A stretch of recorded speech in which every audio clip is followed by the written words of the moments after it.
Whispers from Below, a horror podcast by Justin W. Geis. Scary stories, both real and fake.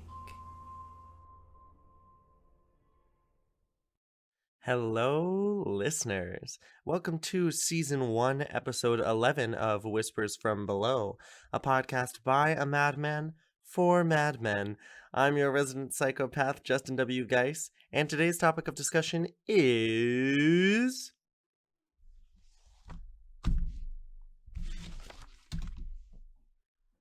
the Moundsville Penitentiary.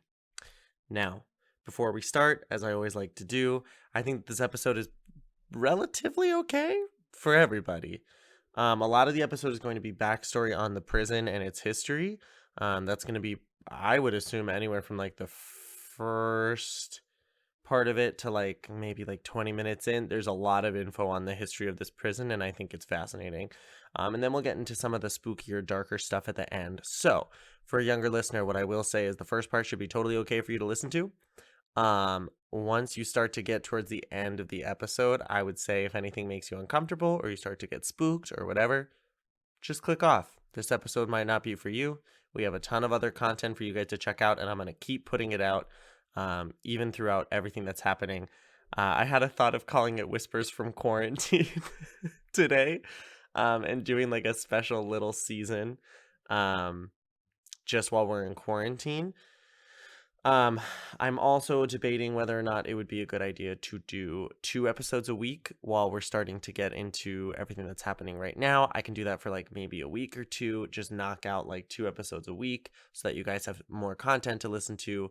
Shoot me an email, shoot me a message. Let me know if you guys think this would be a good idea. But without further ado, let us get into the episode. So, Moundsville Penitentiary is a Gothic-style prison that was built in Moundsville, West Virginia. It operated from 1876, to 1995, and now it's pretty much just like a really big tourist attraction, and they also use it to help train prison guards and such. They used a lot of prison labor to construct the prison itself. Like, they used all the inmates to do it, which, like, sounds bad when you say it that way, but honestly, very cost efficient, a good way to do it. So the way that it's sort of constructed, the South Hall had 224 cells that were 7 feet by 4 feet, and that's important to note. They were kind of small, and it was 2 prisoners to a cell. So in total, they could have 448, I can't do math, 448 inmates in the prison at any given time. The North Hall had a kitchen, a dining area, a hospital, and a chapel. And in between these two was a 4-story tower that was like the administrative building, and it also had personal living quarters for the warden and his family. So they stayed like on site. This prison started with 251 male inmates, many of whom were part of the crew that sort of built the prison from the start, which I guess is kind of cool to see a building go up and then be able to live in it. But when you're kind of forced to build it and then it's a jail and then you have to go, you know what I mean? Like, that's a little fucked, but honestly, not the worst thing in the world.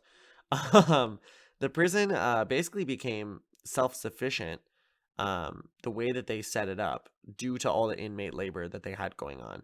So the prison had a farm, it had a carpentry shop, a paint shop, a wagon shop, a stone yard, a brick yard, a blacksmith, a tailor, a bakery, and a hospital. But most of its revenue was made from the farm. So it had all of these things so that it could basically run by itself, and it didn't need to get funding. It didn't need to have people donate money. Like, do you want some food from the farm? Great. You want some bricks from the brickyard? Great. You want some stone? Great. Like, it was a very simple way to earn money for the prison to stay afloat, which I think is really intelligent. But it does require a lot of inmate work that they're not agreeing to. So there's a whole lot going on there.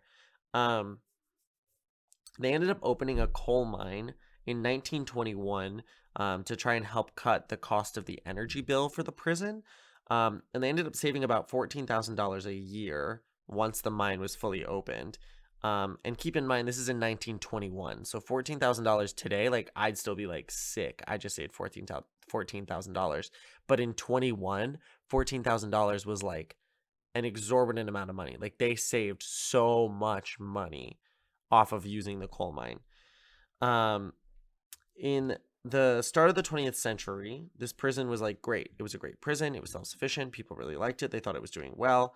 And in 1900, they wanted to construct a school and a library so that they could help educate and reform the inmates. Because one of the big things with this penitentiary was that they wanted to create a space where the inmates not only got punished, but then could be reformed and released back into the wild, uh, into the general population and be like high functioning people.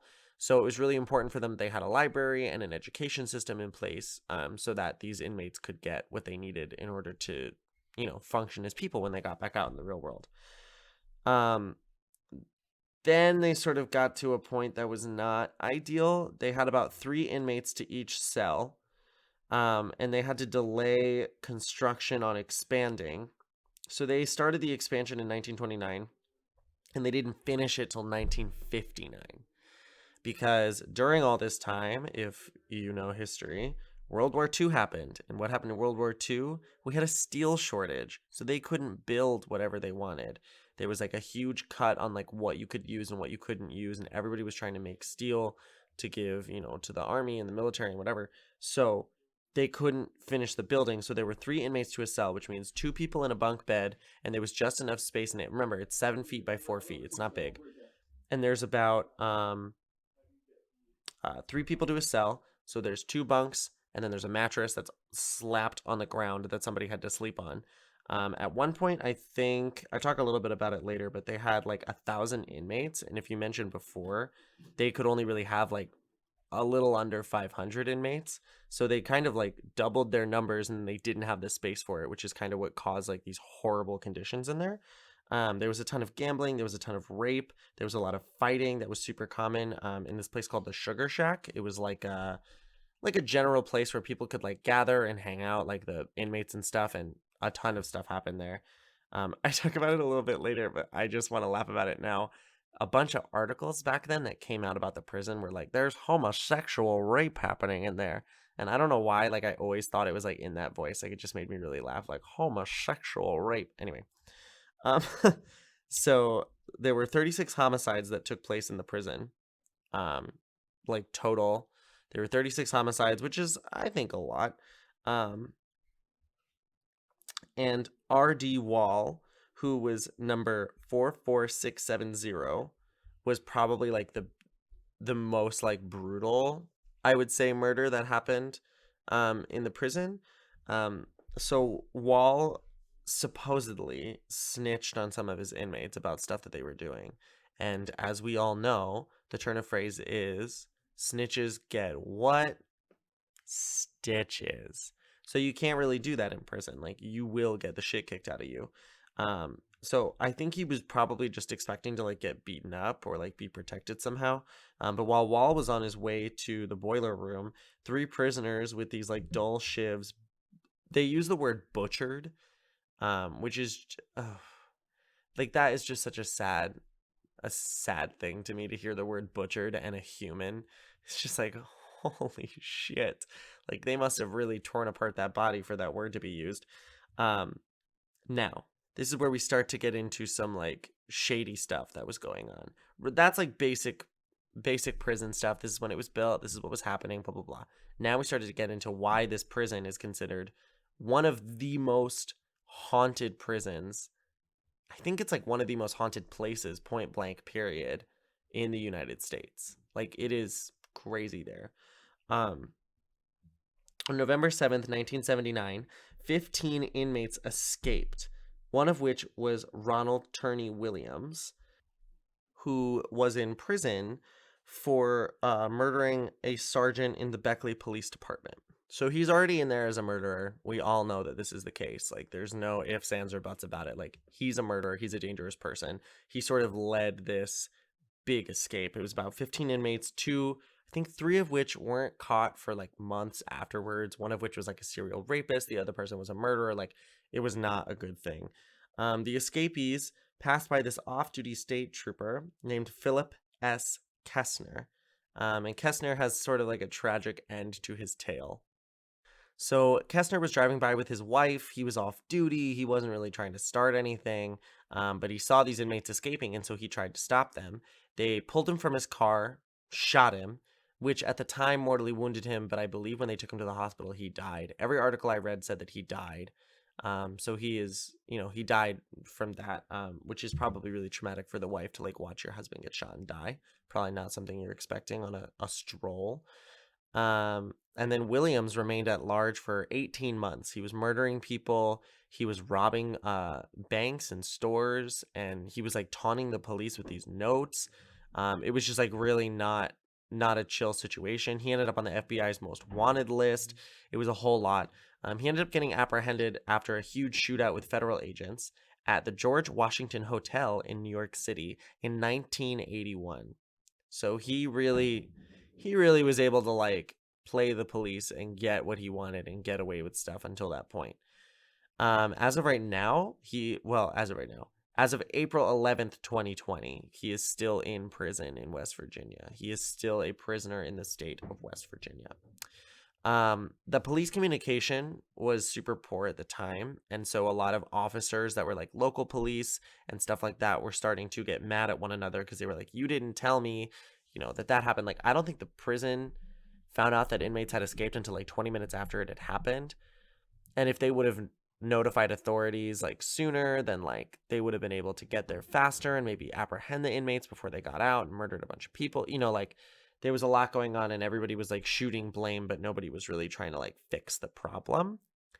On January 1st, 1986, this is where you start to see the sort of corruptness, I guess is a good way to put it, of this prison. There was a huge riot that happened. It's probably one of the most infamous riots that's like in like recent-ish history. Um, so this was a con prison, meaning that like there were people that like were robbers and lockpicks and stuff like that, like minor petty things. So like none of the locks on the cells actually worked because people had learned how to pick them. So like prisoners would just wander around like however they wanted. It was kind of like an anarchy thing. There was super bad plumbing. There were tons of bugs. Everybody was getting sick like so quickly. Like there was this rapid spread of diseases all over. There was over 2,000 men. Now they did at this point expand.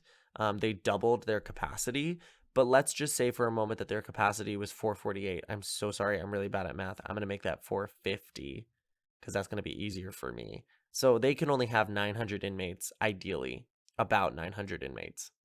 They had 2,000 inmates. So crowding was like a huge problem because they were doing the 3 people to the cell thing, and that just like doesn't fly. That's not enough space. Also, keep in mind that this all happened on January 1st when the riot happened. So it was a holiday, and a lot of the officers were like, I'm calling off work so I can be with my family. And the prisoners knew that. So they were like, there's not going to be a lot of people. We can totally take over. It's going to be great. Around 5:30 p.m., 20 inmates who called themselves the Avengers. I was about to sing the Avengers like theme song and then totally blanked on it. Wow, what an unfortunate turn of events.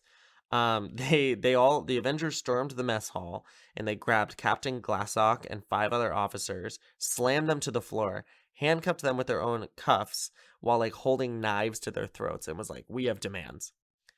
This turned into like a 2-day upheaval. 3 inmates were killed because the other inmates were like, they're snitches. They're gonna tell. They're gonna go out. They're gonna do this, that, the other thing. And they sort of gave their demands over like national and local news.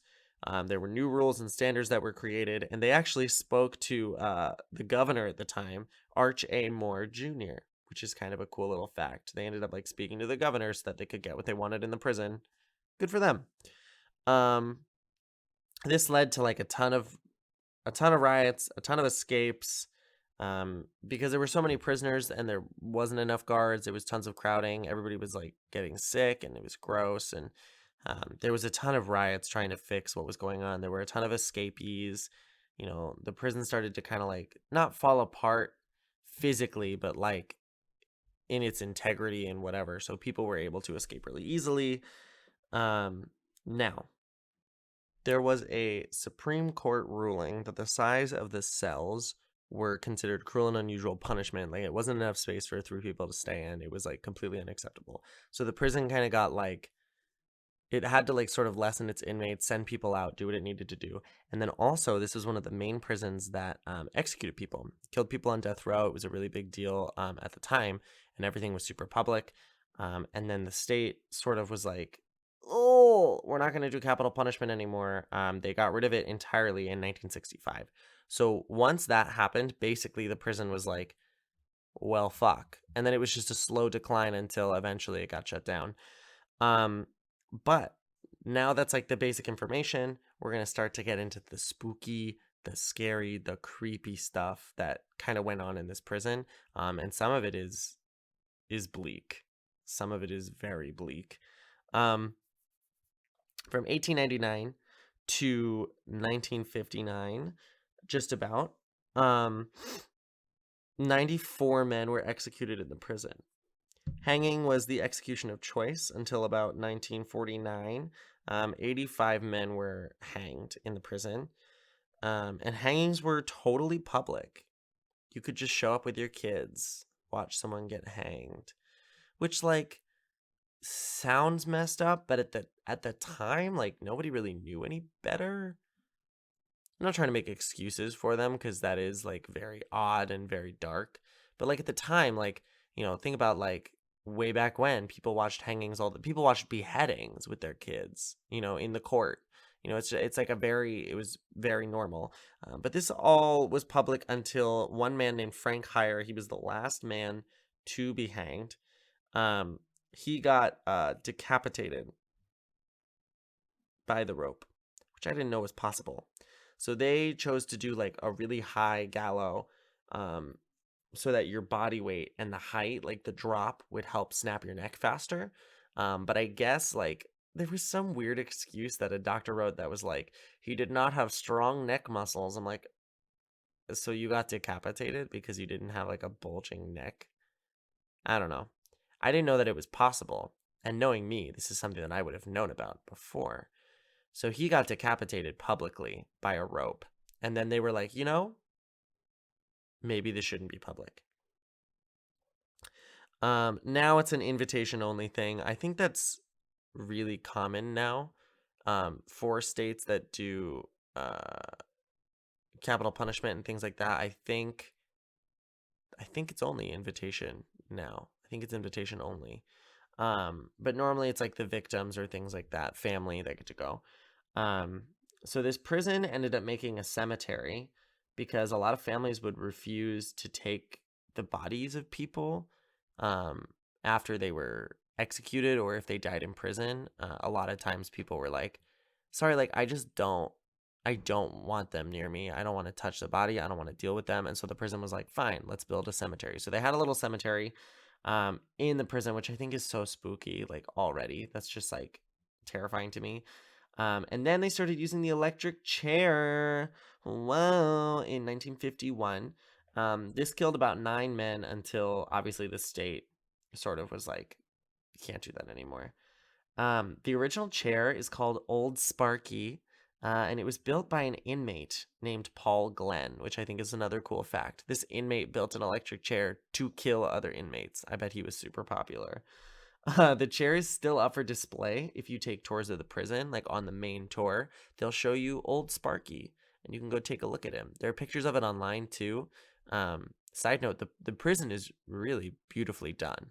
So if you want to look up pictures of it, you know, Moundsville Penitentiary, it's a very beautiful looking prison. And you can see exactly what they were going for. It's a very intimidating building. It looks like they're ready for business, you know. And you can look up pictures of Old Sparky and sort of like what the what the shower situation looked like and each cell size and stuff like that. You can look up pictures of it. It's really cool. Um, so now, as I said before, it's kind of a tourist attraction. They also do a lot of like mock riot drills in the prison, so that you can kind of like prison guards and stuff can be trained on like what to do in a situation like this. Um, Especially because that prison saw a lot of riots. I think it's fitting that it's sort of like a training center for that thing now. And it is considered one of the most haunted places in the United States of America. There are tons of legends about the place, tons of uh, quote unquote paranormal facts. I say that with a grain of salt because, as somebody that does believe in spirits and ghosts and whatnot, I think it's really hard to get like proof, facts, like paranormal fact. Like that makes you sound insane. You don't sound like a sane person does not have paranormal facts. Um, but some of these legends include that it was built over a Native American burial ground. We've all heard that sort of story before. That there were phantom inmates, and one of the most common things to see um, is a shadow man that wanders around the prison. A shadow man is basically just like the big shadowy outline of a man that you'll see during the day. You'll see him at night, whatever, but it's just like a huge outline of like this scary man. And he's completely like black, like full dark of night black. And if you Google Shadow Man and the Penitentiary together, there are actually pictures of him. Now, a lot of people are trying to debunk the picture. They think it's not real. They're trying to make a documentary on the penitentiary to sort of debunk that it's like super haunted, even though it's probably super haunted by reasons that we'll talk about in a second. Um, but really interesting to know that there's like an image that somebody either took the picture and was like, wow, this is horrifying, or made the huge effort to sort of make a fake image of the Shadow Man to scare people. I don't know. I think that takes a lot of effort. You must really care about what you do. This place has also had lots of reports. A lot of them are from the guards of these cold spots, unexplained noises and voices that are just in the prison. There's not much to do about it, but like they'll walk into a spot and be like, I'm freezing cold. Like, why is it so fucking cold here? And it's so warm, like literally 2 steps to the right. This place is also super popular in the sense that it appears in a lot of films, books, TV, and video games. You'll be surprised. It appears in Mindhunter. I think it's episode 9. They use the penitentiary for a little bit of stuff. It appears in The Night Hunter, and another book slash film by the same author. There was a show called Fear, and they did episode 1, season 1 in the Moundsville Penitentiary. And it also is where they filmed Castle Rock on Hulu, for those of you that like that show. And then my favorite one to note is that it's in Fallout 76, which is awful. It's a bad game, but I love Fallout. And it's called the Eastern Regional Penitentiary, for those of you that have played Fallout. That is fully based on the Moundsville Penitentiary. So just a fun little fact. And then in my notes, I wrote haunted AF and then underlined it. And it's in all caps because I Googled like Moundsville Penitentiary and I wrote down all the stuff that was like, you know, this is how it was built, this is how it was formed, blah blah blah. And then I Googled like Moundsville Penitentiary ghost ? And all of a sudden, like everything was flooded with these articles of like, man says he was attacked by ghosts. There are demons. There are spirits. The Shadow Man is among us. Like all this like crazy stuff in there. And I thought it was really fascinating that literally just one little word, and all of a sudden I was like, oh, this place is so haunted. So they started getting ghost stories originating somewhere around like 1930. Nobody really knows like who started them, how they started. They just know that stuff started to come up about how this place was like supposedly a super haunted building. Again, like I said before, the Shadow Man has been photographed, but there's a lot of people that are like, that's not real. I looked at it and like I was spooked. Even if it's not real, it's kind of a really frightening image. So I would say Google it. Supposedly, this is where things start to get a little like hearsay. supposedly there was a lot of torture and violence that happened in the prison, and it was super common. So supposedly these guards were like hiding whips and flails and stuff to like beat the inmates later. The inmates had lashings, all sorts of like wild stuff. Even though there were only like 36 like official confirmed like homicides that happened in the prison, about 1,000 men actually died in the penitentiary due to like suicide, execution, and then the 36 that were murdered. Um, but there was a lot of like shady shit happening behind the scenes, supposedly. And then I wrote about 1,000 men died in Moundsville. No way it ain't haunted. Cause like, I think if that many people die in one spot, like go to Gettysburg, like is everybody that died in Gettysburg buried in Gettysburg? Not necessarily, but so many people died there that it's haunted, and there's a lot of like paranormal activity there because it saw so much death. And I think if you see that much death in one place, like there's bound to be spirits that linger and hang around. Like I think that it's kind of dumb not to assume that it's haunted, to be like, "Oh, it's a totally acceptable place." Like, I don't know. 1,000 people died there. Even if it's not haunted, it doesn't have good juju, and you shouldn't go there unless it's on a tour, and then you make sure that you're all safe and good when you leave. No attachments, nothing like that. We don't want that. Now I'm gonna read an article. So this man came out. He used to be a prison guard there. He sort of came out and was like, "This is what we were doing." He did like a tell-all article about some of the like torture devices that they had used, things that they'd done to prisoners and stuff like that. And I'm going to read, the descriptions were really long and I didn't want to write them down. So I'm going to directly read them from the article, just so we can all kind of understand, because it's a little bit of a weird image to sort of picture. So I wanted to get as much description on them as possible. So without further ado, here we go. So the first one that he talked about in the interview was called the Kicking Jenny. And he said, quote, "It is an instrument invented and built in the prison. It is made somewhat in the shape of a quarter circle, with the highest end about 3 or 4 feet above the platform upon which it is set. The prisoner is stripped naked and bent over the machine. His feet are fastened to the floor with ropes, while his hands, which are stretched over the upper end, are tied with ropes attached to small blocks, by which a tension so strong that the frame of the prisoner can almost be torn in two with a slight pull." Whew. Gross. So he's sort of like bent over, ready to be torn apart.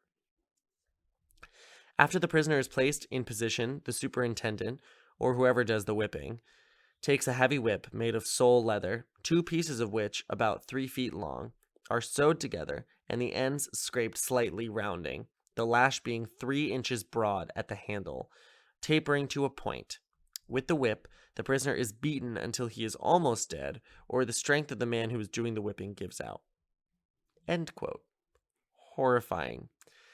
So that one is sort of like he's bent over, he's just whipped until literally like he dies, or the prison guard is like, I'm bored. Horrifying.